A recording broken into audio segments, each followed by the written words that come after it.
The cultural schism that will occur will happen across race, creed, education, political leaning. Difference will now be determined vertically rather than horizontally. Those who see possibility and those who see limitation. It will not be something that can be faked. A certain hysteria will set in as those who have not established the faculty that can see in the darkness, the mystery, the unknown will panic as their old methods fail them. Still, many will double down on the old formulas. We'll see an increase in passive aggression, a sense of aggrieved victimization, withdrawal from public discourse, and attempt to develop separatist silos in revolt against what cannot be stopped.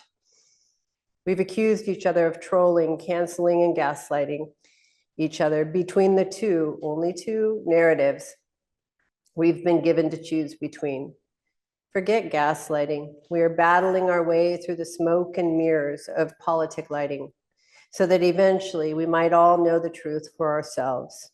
Those who can maintain their center irrespective of appearances will make it out and through illusion.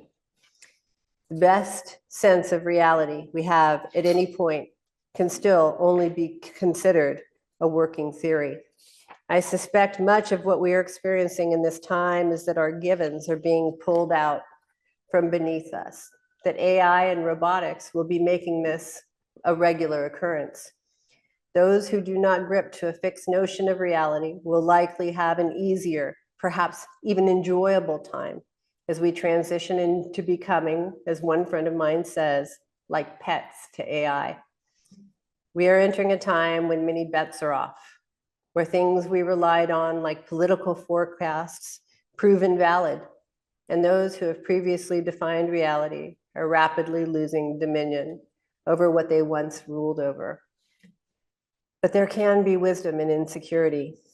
Rather than haves and have-nots, the world will come to be divided into the cans and can'ts. There will be those who believe it can't be done, both because they're relying on an old playbook and because they stay gripped to their sense of unique suffering as a ballast to anchor identity in a fixed concept. And there will be those who will live in play consciousness, plugged into the creative element of resourcefulness, knowing that there is always a way, in living in the joy of discovering it. Without some external authority or dogma, political or otherwise, there will be no significance to find in either victimhood or big institution villainhood. Significance will be created by the mindset of eudaimonic, autotelic creation for the love of creating. Equality, freedom, and tolerance will not be bestowed by an authority like media or government. So pleas to those institutions will be useless. Demands by marginalized special interest groups will be meaningless because through the democratization of social access, one's standing will be determined as a matter of moral character and creative contribution rather than historical positioning. The split will be entirely determined by one's attachment or lack thereof to any idea, concept, or principle that would take you out of play or have you feel harmed if you do not get the outcome you desire, rather than becoming inspired to create it or to accept and learn a new way. Life on life's terms will be the playing field.